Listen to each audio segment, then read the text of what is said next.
Disclaimer, I do not dislike TVSins, and that is not a lie. So, we're doing another SpongeBob TVSins video, and this time it's for the video on the episodes Help Wanted, Reefblower, and Tea at the Treedome. And also, this is the video that I'm uploading on my birthday. Enjoy, everybody.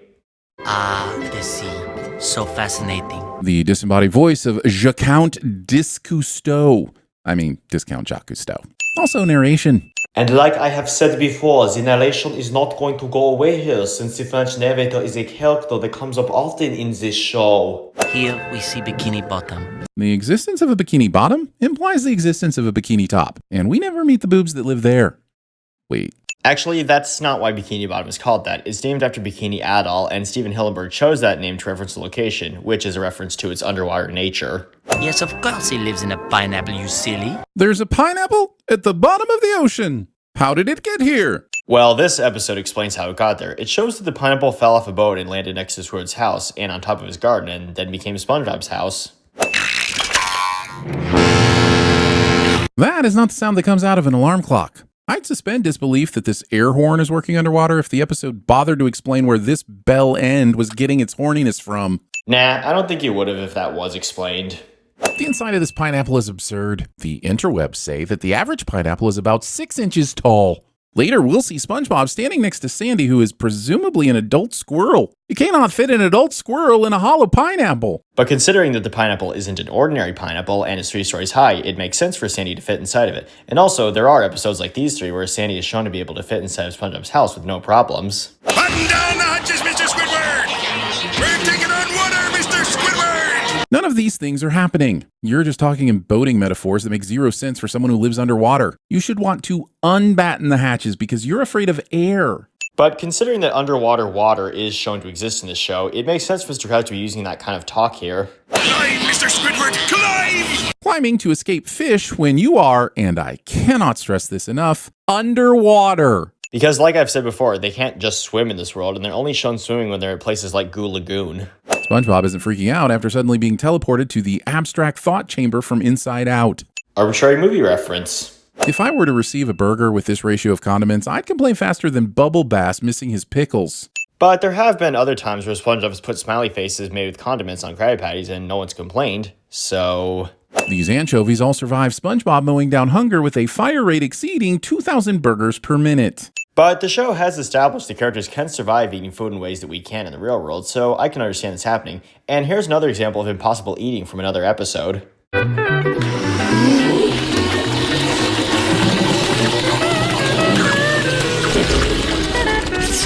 Also, no one could possibly be keeping track of how many Krabby Patties are being served, or making sure all the anchovies are paying for them. This giant sack of cash is a figment of Mr. Krabs' imagination. But Mr. Krabs is shown to be hauling the bag of money to his office shortly after this, so it's not imaginary.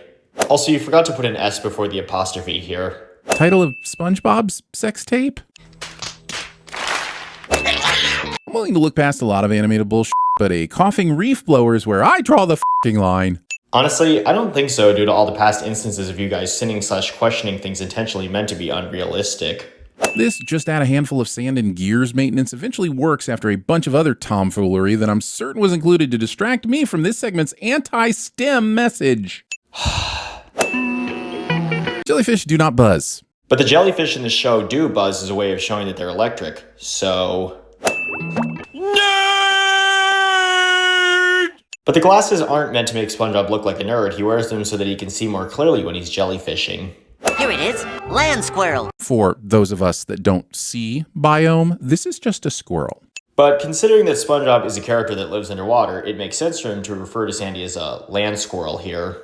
Also, am I expected to root for Sandy just because she goes on to become a beloved character? I've been given no evidence that proves she wasn't the aggressor. No, since there can be characters that you don't have to look at as role models, you can just watch them do their thing and move on. And for that last bit, yes, I was quoting Captain Vader there, and it's specifically from our Turning Red collab. What is that thing on your head? Well, that's my air helmet. Which, without an oxygen tank to be seen, is no doubt completely filled with CO2 by now. But it's not, because Sandy's suit doesn't produce CO2 and instead provides the air that she needs to breathe when she's underwater.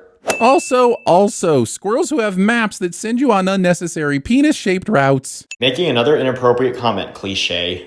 If you want to go to the bottom of the ocean, that's your prerogative, Sandy, but I'm mostly sure that kidnapping a helpless, innocent butterfly and transporting it across ecosystems is a crime. Or maybe she just has the butterflies as pets, since that was shown to be the case later on with Wormy and her other pets. That's how I like my air.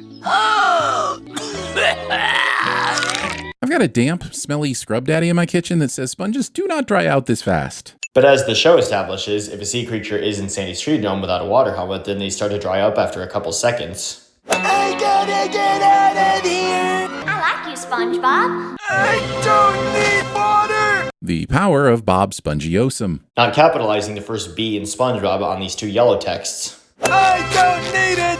I don't need it! The thing I tell myself when I open a food delivery app and think about spending $30 on Taco Bell somehow makes it into the episode. Chitty chitty chat chat. Shit chat. I need it! The thing I tell myself when I No. Sending this iconic scene for literally any reason.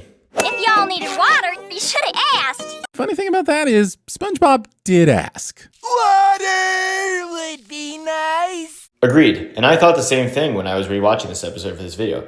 I may not have done a sin removal for a TVSins video before, but there has to be a first time for everything. I hope y'all like your tea strong. Regardless of strength, I hope they like breathing it. That is essentially what's going on here. But the episode ends with him sighing from enjoying the tea, so... And here's the result, everybody. The TVSins sin total was 333, and the sentence will be all dried up. Thank you for watching, everybody, and have a nice day.